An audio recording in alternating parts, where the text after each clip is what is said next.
This is what everyone knows Newcastle for, football. But I'm going to tell you about something much, much better. They want to know about Islam, we'll give them da'wah. They want to know what a Muslim does, we'll give them da'wah. When they want to hate on... In 2012, I was a non-Muslim who walked into my local masjid. I met the brothers there from IDC. This was a team of brothers who told me about the message of Islam in detail. I took my shahada. The brothers, they didn't just leave me there. You know, they supported me, provided me new Muslim classes, and after all these years, I became the head of the new Muslim department here at IDC, teaching other new Muslims, supporting them and mentoring them, just like I was supported. IDC is not just your typical charity. We have our Islamic awareness stalls engaging with non-Muslims in our local city centre and answering all their questions about Islam, public events and exhibitions for non-Muslims to come learn about Islam, masjid visits for the local community, school visits teaching non-Muslim kids and staff about Islam. We visit the elderly and spend time with them regularly to give them companionship, feeding the homeless every single week, giving them hot meals and advice. We make the children smile every single year by visiting them in the hospitals and giving them gifts. So many people have taken their shahada with us. أشهد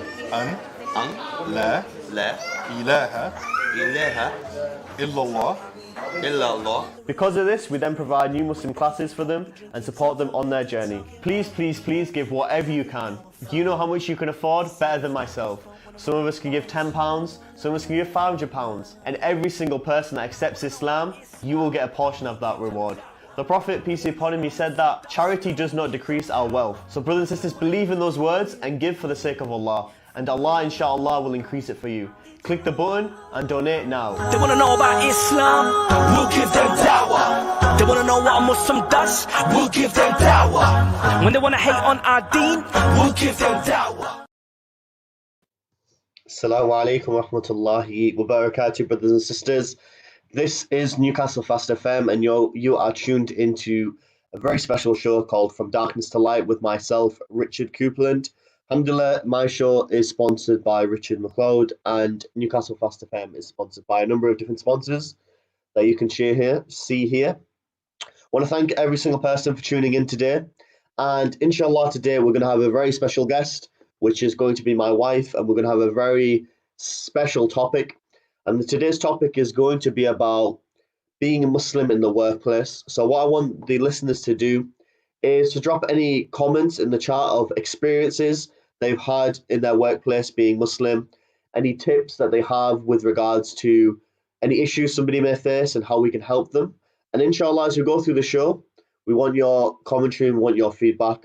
But to bring the very special guest on, Assalamu alaikum wa rahmatullah. Wa alaikum assalam. How you doing? I'm good. How are you? I'm good. Well, I'm good. Sat in a separate room to you, but I'm doing okay. I think I've got the better room again. Oh. But yeah, so today what we wanted to talk about was being Muslim in the workplace, issues we may face, and sort of, how we can deal with those issues and how we can be, beneficial people in the workplace. This was your topic and idea to speak about. Why did you think it was something beneficial that we could share with the viewers? I mean, I think everyone is sort of working these days. And I think as well, with this generation especially, there's a lot of focus on Islam and sort of practicing and, going about that in the very diverse and different workplaces that we have. And I was just, for me, especially as a Muslim woman, like it's kind of, I suppose, in a way more visible that I'm Muslim. Yeah. And I just want to kind of just discuss and, kind of, again, throw it out there to the viewers of, what kind of experiences have they had? Has it been positive? Has it been negative? Because I don't think it's something that's really discussed. You often ask a person, where is it that they work? And it's kind of stopped at that. We don't really discuss anything further than that of whether, what the experiences are, how do they go about praying and things like that. So I think, it'll be a really good topic to kind of explore. Definitely. So with myself, I've only ever had one job. So after graduating university where I studied economics, I've only ever had one job, which is in one of the big four accounting companies, which I did a number of different roles, but currently I have a role as an accountant. But what about yourself? What sort of jobs did you have growing up or after graduating? And maybe we can speak about maybe some of the different experiences that you had in each of those roles, like being a Muslim and their interaction you had with people. I mean, one thing I will say is by far and large, my interaction and sort of the way people sort of dealt with me being a Muslim was very, very positive. I've Okay, never had alhamdulillah. any issues. Yeah, so I mean that I think Do you comes think down that's to because of Newcastle. maybe the places that you work? Like Mm. maybe people were younger there, or maybe people were more educated, so they knew Muslims? Or do you think it was I think because of being in Newcastle? Why do you think I that mean I was was? just about to say I think it might be down I think it's ultimately down to Newcastle being a very friendly city, and it does also, as you said, it comes down to people being more educated. Hmm. I mean, my workplaces have varied a lot. So, I mean, I'm going to sound like I'm repeating my CV here, but I started working at, what the local sort of girls' madrasa, which was a very different environment. Obviously, that was an Islamic environment, so that So it's like was a an Islamic school sort of thing for yeah, girls. yeah, and that was So really what did you nice do there because teaching? yeah, so I taught history and a bit of English to sort of a group of girls, which was really nice. And as I say, with that one, it was obviously very standard. It was very, for example, lesson times revolved around prayer times. And that was Hmm. really nice because what you do is, for example, you'd finish your lesson and then, you'd sort of lead the girls in prayer or pray with the girls. And that was a whole different environment, sort of something very very new and very unique. It's not something you tend to experience. So that was really, really nice. But then going on from that, I guess my workplaces were very different. Okay. So yeah, I mean, as I say, So that one was yeah, I was gonna say so for myself, like obviously I've really only ever had one job, which is in a large accounting firm. So it's mm, very corporate in the sense of, people go with suits on, ties on, shirts on. There's a lot of regulation. There's a lot of, I feel like a lot of people wanting to get up the ladder and get experiences and do really well. mm, But I think overall my experiences have been very, very good with that company. I think it's because that company focused a lot on diversity in the workplace. So, for example, for the Salah, for prayer, they had a designated prayer room that I could obviously go to in my time in prayer. As well, there wasn't like a huge focus on, okay, you've got to be back at your desk at a certain amount of time. But mm, what would you say for those that maybe are working? I know some brothers and sisters that are working in places where there isn't anywhere to pray. There's no yeah, room, there's nothing. And they're being monitored if they leave their desk and things. Maybe they're on like call centers on phones and things like that. yeah. It's interesting that you say that because my second job, as it was very, very different. So after I graduated, I was working in a sales call center. Hmm. Um, but again, I mean, the really good thing about that is again they were really focused on sort of diversity, and even so, I was basically the only person there with with a visible headscarf, the person that was visibly Muslim. Hmm. But despite that, I never had any issues. If anything, people were often curious and they'd sort of ask me, why I do certain things, and one of them was the prayer because that was a very big sort of priority for me, and it was something that pretty much on my first day. I mean, what I would advise anyone that's sort of, starting or taking up new employment is always speak to your manager, whoever's, higher up than you, whoever's sort of in the position of taking care of you. Um, Definitely. and it's nice to kind of set out what it is, that you're after. For example, if you're going to be away a certain time and why. I mean, often people already know, you'll be surprised, people are already aware of these things, but it's nice having that dialogue because what I did, straight away on the first day was kind of, I spoke to a manager, I said, look, I don't want you to think, that I'm taking the mick or anything, but I Yeah. will be away for certain periods of the time. And it does depend. It depends, whether it's the shorter days or the longer days. And actually having that conversation really helped because then I had someone, that had oversight of me, aware of what I was doing, and my manager actually, he was really, really supportive. He'd find different ways that I could kind of use to my advantage. So I think with call centers, I mean, I know it's heavily monitored. You get a break for like 15 minutes and not a second more. And so one thing that we used to do, or I used to do, is try and be really productive with every other time, and then Hmm. you could go on unplanned breaks for a certain Okay, period that's of good. time. I And think that's a again, good this one. was Like saying like, okay, I mm, need this, maybe I need some breaks. I need this certain amount of time, but I'm gonna yeah, make it up. oh, I'm going to be, you know, you're going to show that you're going to put the extra work in, that, you know, like you're saying, Yeah. to highlight to them that you're not being lazy, you're not trying to take the mick, or like Yeah, absolutely. you do really want to work, you want to be a good, like, productive worker, but you just need this thing. And I think what you said is really good. Like, I think often we can be scared to speak about these things, but I think, Yeah. especially in the UK nowadays, often having that open conversation with your manager, with your seniors, can be quite productive.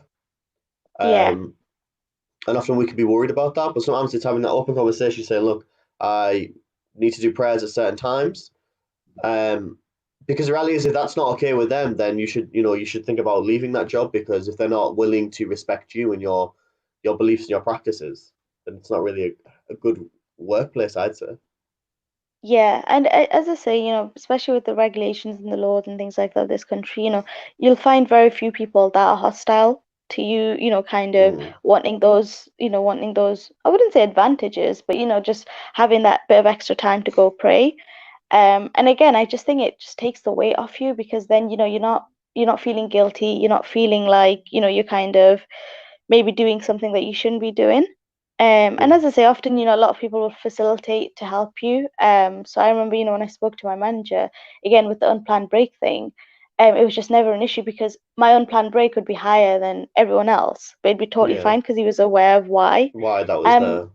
yeah, yeah, and I think, that obviously in the long term, especially with my performance reviews and things like that, that wasn't an issue.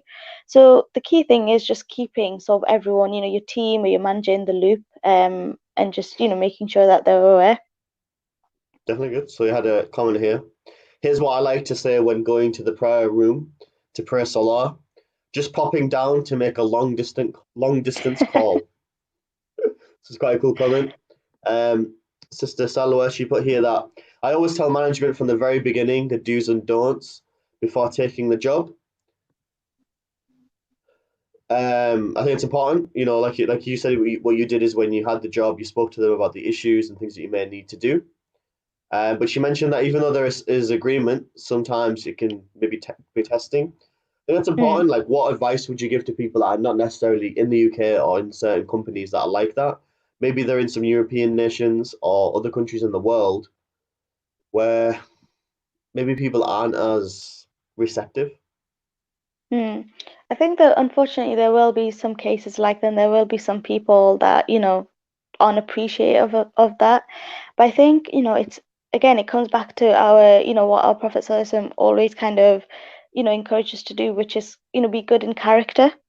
And I think this goes a long way that, when you're going off for prayer, you want to discuss this. So let's say, worst case scenario, your management isn't agreeing, they refuse to let you take the time off.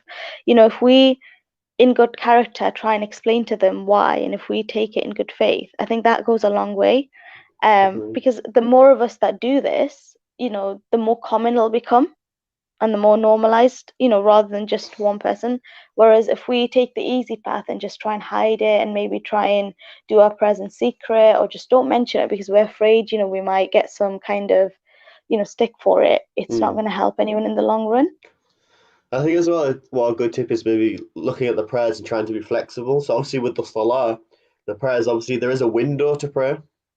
Mhm. So ideally it's best to pray at the earliest point of the prayer, but maybe looking at a schedule and planning it around your breaks, planning it in a time that's going to work with the employer as well. So they feel again like that you're not maybe pushing the boundaries too much. And often I think when we go to Salah, we feel like we have to pray like all the prayers. It's like, four before Dhuhr, four for Dhuhr, four after Dhuhr. Maybe realize, okay, that I only need to pray what is compulsory here. Obviously, it's best to pray better, but due to the time period, due to my employer, I'm just going to pray the minimum. I think tips like that can also make things easier, because often maybe we can feel a bit worried that I'm going to have to go for an entire 15, 20 minutes to do a lot of unit prayers. But maybe you only need to go for 10 if you do maybe just the compulsory prayers. So Sister Selwa, she commented as well. Depends on who one interacts with in the workplace. There's very much a lot of discrimination. I do contract work and healthcare. I leave my work always putting Islam first. Also, I contact a sheikh for questions I have in the workplace. I think that's some good points. Is that many workplaces are quite diverse, maybe interact with different people, and some workplaces there might be a lot of discrimination. But I think what's always important is to try and put your Islam first, because one thing that I do think is very true is that even though people may disagree with you, they will respect your values.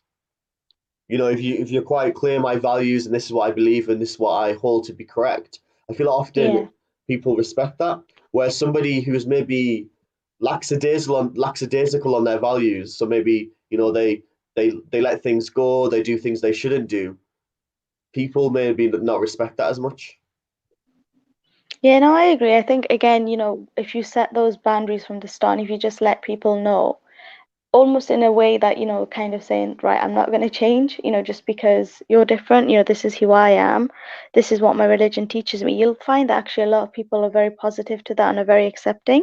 Hmm. But just coming back to the practicalities of prayer, I mean, one of the things that I used to do, and I'm sure a lot of people are doing anyways, but everyone gets a lunch, you're entitled to a lunch and you're entitled to break. What I find helps is even if you don't pray in those times, just, going and completing your wudu in that time, that helps save a lot of time.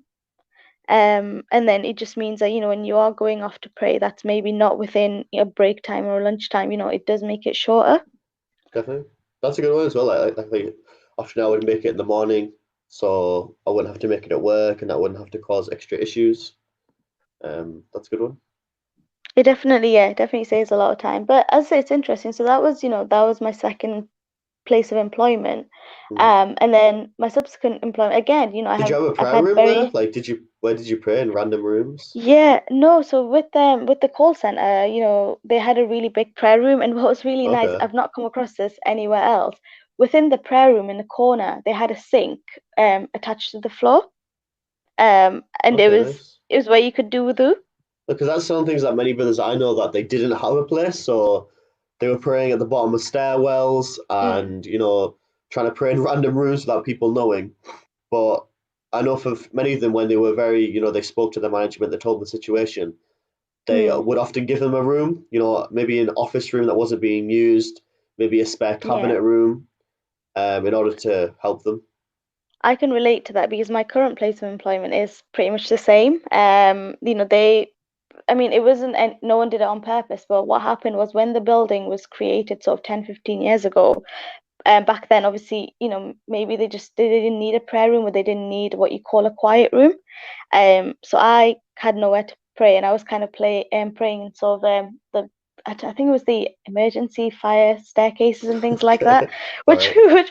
which wasn't nice at all.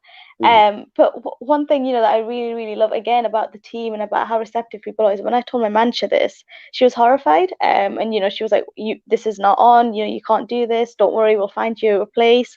And for a whole day, her and my team were just like brainstorming as to what different rooms I could use. A room where I wouldn't be disturbed, but also somewhere that's nice to pray in. Yeah. And she took this straight away to her higher management, and then they took it to the sort of executive board.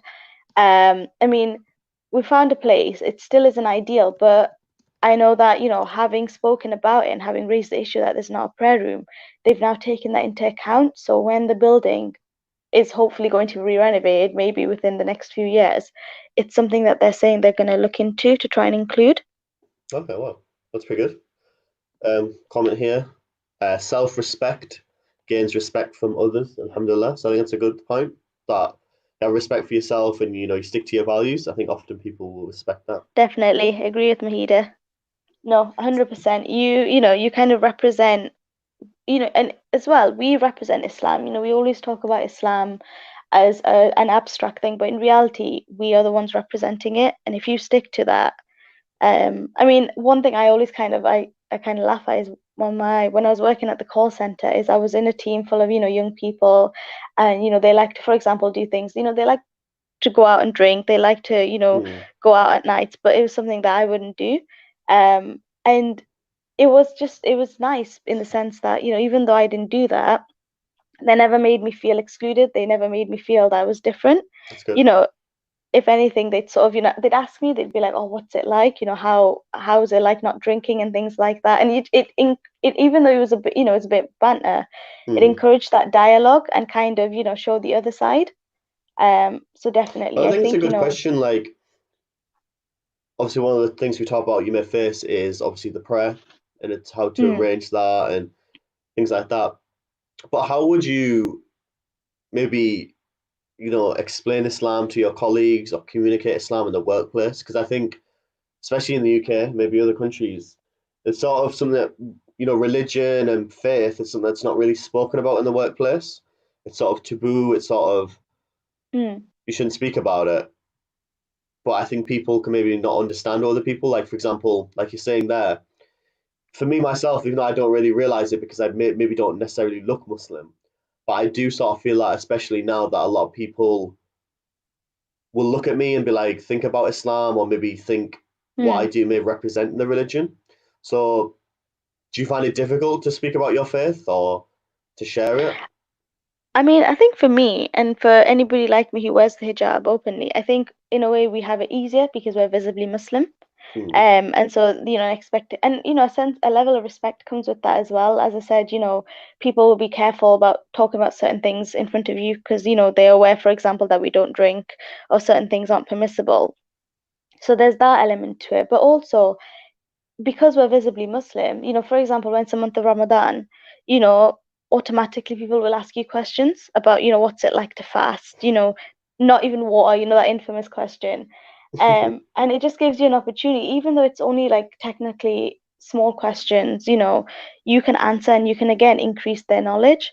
Even things like, for example, oh no, actually Ramadan moves back 10 days every year. Hence why, it's a different sort of, time every it's a year. different time. Yeah. Or, the prayers, why do they change so much? How come in December, there's loads of them, and then suddenly there's like one or two, in the summer. It's those little questions. I think again, it gets that dialogue going and it bridges the gap, and it kind of, again, just kind of shows that we're not that different. That ultimately hold the same values, and we're just human. It sounds silly, but often there's that perception of, oh my God, she wears the hijab or he's got a beard, they must be so different. But Yeah, very actually, when you different. start conversing, yeah, A you lot of things realize are that very actually, similar, I think. yeah, absolutely, I yeah, think Ramadan is definitely a good one in which you can have conversations because people are interested, people want to know. yeah, Um, alhamdulillah, like in my workplace and obviously the workplace that you worked in as well, they actually had like different networks for different faiths and different, yeah, beliefs that people had. So alhamdulillah, they had like their own Muslim network, and that was really something, very good that we got involved in, and we tried to do as much as we could in Newcastle. yeah. I think that was really beneficial. I mean, just going back to some of the events that we managed to organize, things like we had the National Zakat Foundation do a talk on zakat. Yep, And, not only did that allow sort of, I guess, the Muslim population to attend and increase their knowledge, within the workplace, this was sort of floating around and, the word zakah were kind of mentioned. Or when we definitely. had that Eid buffet, it's kind of again just, it's not, for example, it's not just Christmas now, that's a festival to be celebrated, there are Yeah. others and So what kind did of we do with increasing the Eid that knowledge. buffet? Tell us a bit more about that. Oh, that seems like ages ago. How long was it ago? 2 years ago? The first one, yeah, was 2018. Yeah, yeah, no, that was a really, really good event. So again, in Newcastle, so stuff like this had been done in London, Birmingham, Manchester, but Newcastle, it was fairly quiet, wasn't it? There wasn't really Mm. much going on. And I think, I mean, one thing that always surprises me is how well received it was. I didn't think it'd be that well received, but essentially we organized a buffet, for our colleagues, in the work, just in the little breakout area. We had chocolates, we had samosas. What else? I'm trying to remember what else we had. We had like drinks, and things Yeah, like drinks, that. little kebabs, chocolates, some desserts, like different stuff. Quote unquote, Yeah. like Asian Muslimy food, I guess. Yeah, I mean that always helps. That food is definitely one that brings people together. But I think it was Um, really good. Like but we had loads of people came, like a lot of yeah, conversations. I was worried that people would just eat and leave, but people started asking things. There's opportunity to speak about Ramadan, speak about Eid, and different things. I thought it was really good. yeah, yeah. I mean a lot of people, and we got such good feedback for that because again, it was something different. And as you say, people were really, really engaged. They were asking questions, they were wanting to find out more. And it just meant that the next year, when there was an email going around saying, oh, it's Ramadan, it's Eid, people were aware. It wasn't just, a random email that Definitely. they'd But for the received. listeners that are listening, what we sort of did there was the network is basically okay, there's a good few number of Muslims here. Let's all come together, have meetings, and try and arrange sort of events. And for example, if there's a good number of you in your workplace, maybe you can arrange maybe like an Eid buffet. And it doesn't have to be huge. It could be, a few of you cook food, a few of you buy food and bring it in.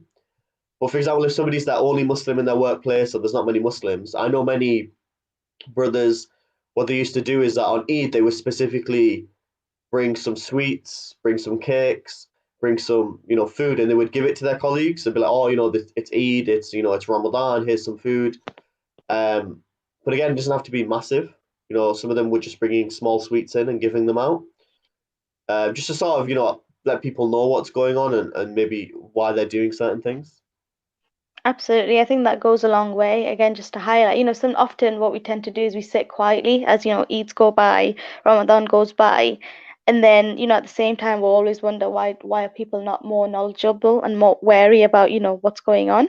Hmm. So as definitely even things like, getting a box of chocolates in. I would personally advise maybe don't take dates in. That's one thing I did and no one touched them. I think they're a bit too foreign. But yeah, just chocolates and just sharing sort of, the sort of news and why we celebrate with your colleagues and your team can really go a long way.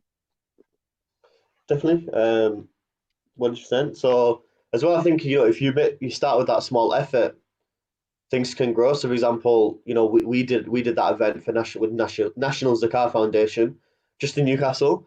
But alhamdulillah, this year myself, I managed to arrange it with the entire UK firm, so everybody in the whole UK could attend. We had a lot of attendees, and it grew, and things like that Mm. can grow. Even if you start something small and you leave the company, it may leave an effect on people, and they may change certain things. Yeah, I mean that just goes to show, how much of a demand there is for stuff like this, and like as you said, how big, one small action can get. Because initially when we organized it, I think we only had 5 or 6 people come, and Yeah, then from this to, as you say, UK wide, people sort of coming together for this. So it goes a long way. But I had a question for you actually. okay. So, with us, with a lot of us sisters, as I said, we're often visibly Muslim, we're wearing the hijab, I guess I mean, we're not treated differently. I guess that's not the phrase, but people maybe are aware of, what our faith is and, what we believe in. But what Yeah. about for you, for example, as you said, you don't look visibly Muslim, or what about, in brothers, I'm kind of throwing the question out there. Do you, I mean, do you find that you're treated differently? Do you find any difference, or do you think it's easier for you, harder for you? I feel like in my situation that people generally probably wouldn't know. So if I joined a company, they'd just see a Mm. white guy with maybe he's growing a beard, maybe he's trying to be a bit hippie or something. Most people wouldn't know generally because of that. But I do feel obviously if somebody was Asian, Arab, um, a skin color that's slightly different, people may assume that they're Muslim, even though they may not be. They could be a different religion completely, Mm. Christian, Sikh, etc. I think there would be some sort of assumptions about it. But again, I think like it's totally depends on the company and the management. Some people like may be really against them, but some people may not. So it depends. For example, I know some brothers that have joined workplaces and everything's been fine, but they've joined other workplaces and people have, you can tell that there's some issue with them, or maybe that Mm. they're not progressing them as much, maybe they're judging them as and having issues with them. Maybe, for example, it's Ramadan, so they don't take their lunch break, so they leave 30 minutes earlier. Apparently, this has been agreed with somebody else, but then this higher up manager has an issue with it, and Mm. maybe for other reasons, or maybe they not happy with them always going to the prayer because of their religion. So it depends. Again, I always feel it's totally on the management and the people. Yeah, and So, for I think what I example, would as well advise, I would just advise anyone going through anything like that, it's not fair, obviously. So anyone that feels like they're going through discrimination, or they're they feel targeted because of their faith, please don't say it quietly. You can always raise it with someone, because the way we're going to change this mindset, this negative mindset, is by openly challenging it and educating people. Definitely. So like the sister, she mentioned here, like she had a bad situation at her work. She took it to the HR, confronted the person, but the manager, she obviously couldn't look her in the eye. And she started saying that Mm. even if we stand by the truth and good character, many times it doesn't work, and it all depends on who the employer is. So that I think that reality is sometimes you may have an employer that is not accommodating. But I think what is important now, especially in the UK, and I assume in other European countries in America, is they still have to respect that right of religion. Maybe not in Europe as much, but I know in the UK. Yeah, no, absolutely. I mean, as I say, I've been very blessed with all the places I've worked at. I've not had any issues, but that doesn't take away from the fact that, racism and Islamophobia is, still very prevalent. And often, people find, I guess, discreet ways of kind of showing that. But as I said, it comes down to, us really, kind of using our character and using our faith as a means to, do the best we can and, educate people in a positive way. Definitely, I think what is one thing that is beneficial for myself, not necessarily know people know that I'm Muslim because I'm white British, is that when people find out I'm Muslim, I think it is quite interesting to them, and they find it interesting, they find it different, Mm, and I think that could often change their perceptions, because I do still believe that many people have this idea that to be Muslim you have to be foreign, to be Muslim you mm. have to be a different color, you have to be brown or black, you can't be, you have to have a certain ethnicity. So I think it does sort of, when they see myself, people do change their perspectives. Yeah, absolutely, because you challenge that sort of notion of, you're born into the religion. And I guess they would then ask, what is it that, encouraged you to become Muslim? And I I think think the that key would thing open up a lot of dialogue. is that character, that in the sense of if the person employs you and you really put the effort in and you really do a good job and you have good character, they Mm, can't necessarily complain or really have issues with you. You want to be a Muslim in the workplace should be known as the person as, mashallah, brother so and so, he's really good. Or yeah, that mm. brother Muhammad, yeah, he's a great guy. He always puts the effort in. He's always ready to work. You, even though sadly we may not like do this, often we can be lazy or we cannot be the best workers. And I think people may realize that, and people may know you to be someone who's lazy or doesn't put the effort in. So that's not necessarily what we want to be known as, because we have a trust. We've signed a contract. We've agreed with the employer that we're going to do certain hours of work. We're going to put do certain things, and we need to stick to that, because I think often we can cut hours, we can cut things, and try and do less hours and not put the full work in. But the reality is that we have signed a contract that we have to stick to. And Allah's going to question us about, okay, you were employed to work a certain amount of hours to do a certain job, yet you didn't really respect the boundaries. Yeah, absolutely. I think, all this time we've been touching upon maybe our rights in the workplace, but Yeah, equally we have rights towards the workplace too. definitely. The employer obviously has rights upon us to do things as well. Alhamdulillah, cool, awesome. So I think, Alhamdulillah, is anything else you want to touch upon about being Muslim in the workplace, issues that people may face? I mean, not that I can think of actually. I think, as I say, Alhamdulillah, I've had a very sort of, I guess, I've been in a good position. I've been in a blessed position where, all the workplaces I've worked at have been really, really good. I guess my advice would be just for anyone that's joining the workplace or is joining the workplace and, they're struggling maybe to kind of balance their faith and the workplace. I know it's easier said than done, but always, prioritize your faith, because that, Hmm. everything else will follow. And just don't be afraid to speak up, whether it's because you don't have a prayer room or whether it's because you feel like you're being rushed and things like that in your prayer. The key thing is dialogue and communication. Always keep that communication open and speak to as many people as you can, um because that's what will bring about change ultimately and help the sort of next generations and the people that will come to work after you. I think one thing that people may struggle at is to sort of feel like they fit in the workplace, and maybe to feel welcome. So they may join a company, and because they're Muslim, they're visibly Muslim, or they're a bit different, they may feel like they don't fit in, and it can be often quite easy to sort of try and drop our values and try and do things to fit in. But I think it's important not to do that, because then people won't really know you for who you are, and won't really respect you for who you are. Yeah, absolutely. Often, like, for example, we may start saying things that we shouldn't say. We may join in activities that we shouldn't do. We may start going to certain parties that we shouldn't do, just because we're concerned that we're not going to be welcome, we're not going to fit in, as an example. Yeah, and even maybe, the way we dress, we feel pressurized into, dressing a certain way because everyone else does. But as I say, if we keep to our values and we keep to, what's important in Islam, things will get easier. Definitely. Okay, so we have some comments that inshallah I'll read out. Sister Salwa said, it's important to respect the boundaries on both sides, but a Muslim has his or her rights, and the rights they have are accommodating at work. So again, I think it's important that point of, we have rights from our employer, that we should be able to, pray at work and respect some of our values. But again, also they have rights upon us that we fulfill the terms of the contract. She also said that I hold my religion as my way of life, and here in the United States of America, we do have a right to our religion. This is in our constitution.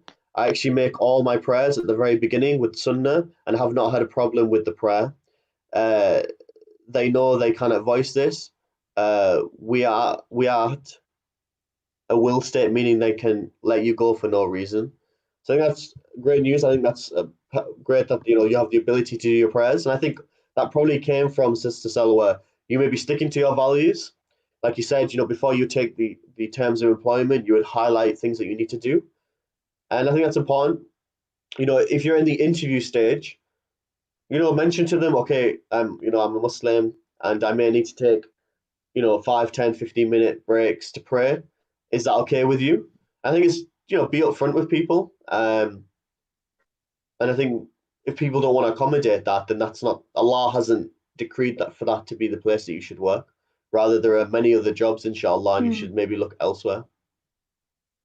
One thing I want to touch upon was, I think something that is very good for Muslims is the topic of self-employment, or running your own business. You may disagree with me, but I think, in my viewpoint, I think that's often very good. If somebody owns their own business, they run their own business, they have the freedom to sort of pray when they want to balance their life upon certain things.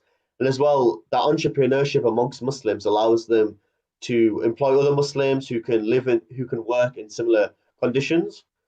Do you agree? Do you think self-employment's good, or do you think maybe we need a balance of people in different areas? I think, I'm going to disagree with you a little, in the sense I think we definitely need a balance. I don't think we can all be businessmen, but agreed 100% in the sense of, like, for all those who are thinking about starting their own businesses, or maybe hesitant, absolutely, it can bring a lot of, benefits to the Muslim community, because as you said, we can, and not just even employ Muslim people, for example, you mentioned you're an accountant. If someone's got, if someone opens up an accountancy firm, they can then, do it the halal way. They can, embody Islamic values. And I think that can be said for any industry. So in that sense, I think, it's very important that we do have a lot more sort of Muslim businesses out there. But equally, if we think about, people that aren't self-employed, again, we need that Muslim representation. For example, if you're working in the government, if you're working at universities, we need that representation in order to sort of, again, educate people about Islam and Muslims. Definitely good. So we have a question from a sister. Will Muslims get the same chances to be promoted in the workplace? Controversial question. What's your thoughts? Again, as I say, I'm not aware of any. From what I can see, at least from my experiences, it's always been my performance that's been reviewed. And I could be wrong, there might be underlying discrimination underneath, but as I say, from what I've seen, that's never been an issue. But again, it does depend ultimately who you work for and what kind of people you work for, because the sad reality is there will be some people at a disadvantage because of the color of the skin or because of their faith. But if your employer is just and if your employer is good, then that shouldn't be the case. It should be literally based on merit. I think I think ultimately you would never know. Like honestly, you would never know, innit? But I think now there are many companies that are, like you're saying, they're doing it on people's merit, on people's skills, and people's, how well did they do. But I Mm. think as well, there probably is still companies out there that are necessarily not. Maybe, okay, for example, we're not making this person manager because he doesn't fit the manager look, or Yeah. he's a brother with a big beard, or he doesn't fit the look of somebody who we think could work with clients. Maybe, possibly. I think definitely in the past, 10, 20, 30 years ago, I think there would have been a lot of I think there would have been a lot of, if you were Muslim and visibly Muslim, I think there would have been a very Yeah. difficult to get promoted. I think because of the society and the culture at the time. But I think many companies things are changing. So again, you ultimately wouldn't know. But I do sort of think, if somebody's going to hire me, why would they not promote me? Like based on my ethnicity or my religion? Mm. It makes you think, why did you hire me in the first place? Question. And there is that Uh, interesting thing as well of how people are now hiring without looking at names in order, to okay, avoid yeah. bias. But that's a So, good thing. I think there is that thing where, for example, they had the name Richard Coupland, and then they had the hmm, name, I don't know, Mohammed Iqbal. And I'm pretty sure it was like, I've seen a situation where it was the same CV, everything was exactly the same, but the name was different. hmm, And he got an interview, the Richard Coupland guy, but the Mohammed Iqbal didn't. I've yeah. seen like, obviously you don't know the full situation, but I've seen cases like that. This is a good comment to tell where she said that she's run her own business for 8 years, and she's had many potential clients who did not want to do business with her. Alhamdulillah, she stuck it out and she's successful. And she highlights the point that we should be tested, and Allah subhanahu wa ta'ala is with the patient. So maybe that's a good point that maybe some people, if you had your own business, maybe you would lose some Hmm. clientele based on that. Have you heard anything like that? Or I've not, I mean, the only similar thing I can sort of say is I know, for example, so my dad runs a takeaway and they're hmm, very nervous about closing for Eid because they think they're going to lose customers. And the reason being is because of, Eid, obviously we don't know what day exactly it falls on. They're worried that they'll project sort of, an image that they're unreliable or this takeaway just closed on this random date. So there is that fear, which is crazy because, in my workplace, I'll let people know beforehand, look, Eid is going to be around this time, I'm going to take it off. So I think with, again, people being who are self-employed and have their own businesses, there is a higher risk because, you're kind of catering to a certain, hmm. I suppose, a certain client or certain customers. But I think Have you honestly, ever felt like yourself in the workplace that when you've entered and joined, people are mm, staring at you and looking at you because you're a different color or because you wear hijab? not that I've noticed. I mean, but that could just be because I'm completely, just clueless. Hmm. Um, but no, as I say, there have been times when I've kind of, I remember very distinctly, whether it's in the call center or the accounting firm. I mean, I sat in the room thinking, wow, it's just me. Like, it's just me wearing hijab, and it's just me that is this, a certain color. But again, you don't, I've never felt it. I've never been made to feel different. So that's Okay. why sometimes I forget that I'm, for example, different. So, Okay, so I'm gonna one more comment, which was based on my question. So Sal said, she said, I was at a facility and new at the facility, and everyone glared at me. So I understand it's the media that puts us in a bad light. So I wanted to be in the sunnah and smile and ask how you are to many people for 1 year. And after a year, mm, somebody loved me and started to ask me questions about Islam. So I think that's a beautiful short story. Is that she joined the workplace, people were looking at her because of things they've seen in the media. But alhamdulillah, mm, she stuck to her manners, her character. She smiled, she talked to people, and slowly, it's not necessarily going to happen immediately, but through time, when people got to yeah. know her, they started asking questions about Islam, and that's an opportunity, I think, to clear up any misconceptions that people had. Yeah, I think that's a beautiful example of how, just sticking to the sunnah of our Prophet, so how far that can take you in any circumstance and in any situation. Definitely, Hamza. Well, we're gonna have to cut off because inshallah the next show needs to begin. But any final advice for the listeners about being a Muslim in the workplace? As I say, I would just, stick to your Islamic values, don't compromise anything and just be true to yourself. It sounds really cheesy, but, that is what, will kind of bring you contentment and also, again, just allow you to keep going. Cool. Alhamdulillah, awesome. So, Jazakallah khair everyone for listening. This has been From Darkness to Light with myself, Richard Coupland. Alhamdulillah, I'll be back tomorrow at 6 o'clock. I'll be joined by my brother-in-law, Brother Nasif, in which we're going to be speaking about Ramadan. We're going to be speaking about doing Ramadan as, somebody who has to go to school, also doing Ramadan at home, school at home virtually. And we're going to be touching upon some of the stories in the Quran that he's found beneficial. So, Jazakallah khairan to everybody for listening. Inshallah, we will see you tomorrow. Assalamu alaikum wa rahmatullahi wa barakatuh.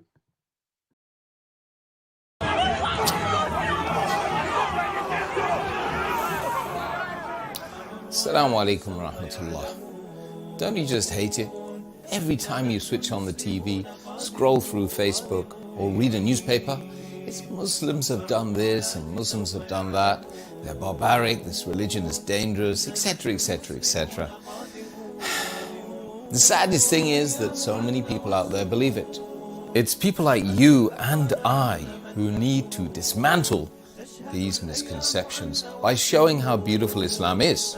If it wasn't for such amazing dawah organizations out there, many people wouldn't be Muslim today. One such amazing organization is the Islamic Diversity Center. For over 17 years now, they've been building bridges within communities and calling people towards Islam through education, awareness, engagement, and empowerment. Their amazing work has resulted in hundreds of people accepting Islam and thousands more understanding that Islam is not about killing and murder. Rather, it is a peaceful religion full of understanding, harmony, and worship. In order to continue guiding the masses, they urgently need to raise £50,000. That's just 500 people donating £100 each. Now, as Muslims, if we can't sacrifice our time and resources to call people to Allah subhanahu wa ta'ala, then at least we should sacrifice a tiny percentage of our wealth, which Allah subhanahu wa ta'ala has blessed us with. Please donate £100 today and earn Sadaqah Jariyah on your scale of good deeds from now until the end of the Day of Judgment, where your only hope of entering Jannah is through the mercy of Allah subhanahu wa ta'ala. Please, lastly, hit the share button. Wajazakumullahu khair.